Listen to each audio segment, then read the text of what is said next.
बेटा पत्र दो प्रकार के होते हैं, अनौपचारिक और औपचारिक। अनौपचारिक पत्र वो होते हैं जो हम अपने रिश्तेदार, माता पिता, सगे संबंधी को लिखते हैं। औपचारिक पत्र वो होते हैं जो हम किसी प्रधानाचार्य जी को, किसी दफ्तर में, बैंक में, वहां के लिए लिखते हैं। आइए पढ़ते हैं। लगभग 25-30 वर्ष पहले की बात है। हम अपने मित्रों, रिश्तेदारों का हालचाल पत्र के माध्यम से पूछते थे। तब हमारे पास कंप्यूटर या मोबाइल नहीं थे। ये तो आप जानते हैं कि आजकल पत्रों का सिलसिला खत्म हो चुका है, बहुत कम हो गया है क्योंकि कंप्यूटर, मोबाइल आ गए हैं। हम लोगों से फोन पे बात कर सकते हैं, मिनट भर में एक भी मैसेज सेंड कर सकते हैं। पर 25-30 साल पहले तो हम पत्र ही लिखा करते थे। पत्र एक लंबी यात्रा करके हम तक पहुंचता था। डाकिया इसे घर घर लेकर जाता था। सभी को डाकिए का इंतजार रहता था। परंतु आज मोबाइल, ईमेल, स्काइप आदि के द्वारा हम किसी भी पल अपने मित्र और सगे संबंधियों से मिल सकते हैं। इसी कारण हम आज पत्र लिखने से बचने लगे। आप ये बताइए कि आप अपने किसी फ्रेंड को फोन करना पसंद करेंगे या उसे पत्र लिखना पसंद करेंगे?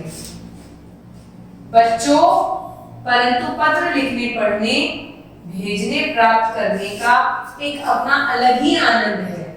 पत्र की अपनी उपयोगिता है।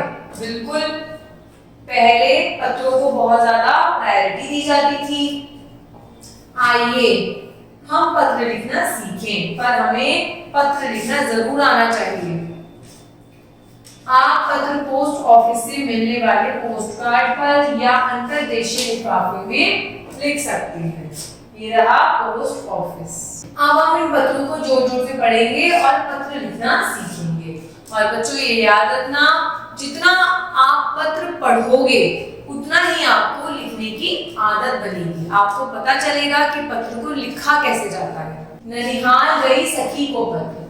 हम एक अपनी फ्रेंड को पत्र लिख रहे हैं जो कहाँ गई हुई है? अपनी नानी के यहाँ गई हुई है। सबसे पहले बेटा हम एड्रेस लिखेंगे, फिर उसके बाद हम लिखेंगे तारीख, फिर उसके बाद हम अपने मित्र को संबोधन करेंगे, लिखेंगे प्रिय मित्र कली। उसके बाद हम क्या करेंगे? उसे विश करेंगे, नमस्कार। तुम्हारे जाने के बाद मैं अकेली पड़ गई हूँ। ननिहाल जाकर तो तुम हमें भूल ही गई। गर्मी की छुट्टियां खत्म होने ही वाली हैं। तुम कब आ रही हो और तुम कैसी हो? नानी, नाना जी तथा बड़ों को मेरा प्रणाम कहना और छोटों को प्यार।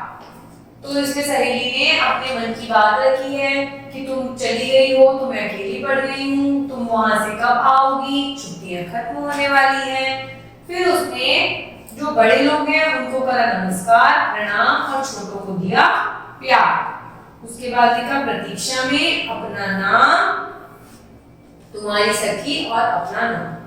तो इस तरीके से एक सखी ने अपनी दूसरी सखी को क्या लिखा? पत्र लिखा।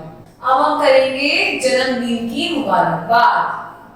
वही सबसे पहले आएगा एड्रेस, फिर उसके बाद आएगी बेटा डेट, फिर उसके बाद आप संबोधन करोगे प्रिय कुणाल, फिर आप विश करोगे नमस्कार, जन्मदिन बहुत बहुत मुबारक हो। किसी कारणवश मैं इस समारोह में शामिल नहीं हो पा रहा हूँ। इस अवसर पर मैं एक उपहार भेज रहा हूँ। आशा है तुम्हें पसंद आएगा। मैं चाहता हूँ तुम इसी तरह अच्छे बने रहो। जल्दी मिलेंगे। वही जैसे ऊपर लिखा तुम्हारी सखी, आप नीचे लिखोगे तुम्हारा मित्र अभय चौधरी। तो इस तरीके से आपने क्या पत्र लिखा? अपने दोस्त को लिखा कि मैं तुम्हारे जन्मदिन में नहीं आ पाया हूँ, तुम्हें जन्मदिन की बहुत बहुत बधाई और तुम्हें खुशियां मिले और मैं तुम्हारे लिए एक उपहार भेज रहा हूँ। आशा है तुम्हें पसंद आएगा। अब लिखेंगे उसने, एक मित्र ने दूसरे मित्र को उपहार दिया, पत्र लिखा। अब दूसरे मित्र को जब उपहार मिला है तो उसने मित्र को धन्यवाद कैसे करा? एड्रेस लिखेगा अपना, फिर लिखेगा अपना डेट, डेट के बाद उसका संबोधन करेगा, संबोधन करने के बाद क्या करेगा बेटा, नमस्कार करेगा।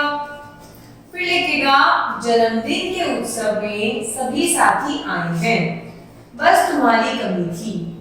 हाँ, तुम्हारा उपहार मिला जो सबसे निराला था। दिन में कई कई बार देखता हूँ और मन ही मन में तुम्हारी पसंद को सराहता हूँ। जल्दी मिलेंगे, तुम्हारा मित्र कुणाल। तो इस तरीके से दूसरे मित्र ने उपहार मिलने के बाद उसको क्या करा, धन्यवाद करा और उसके जो उपहार मिला था उसे उपहार के बारे में उसे बताया। तो इस तरीके से हम अनौपचारिक पत्रों को लिखते हैं। Thank you.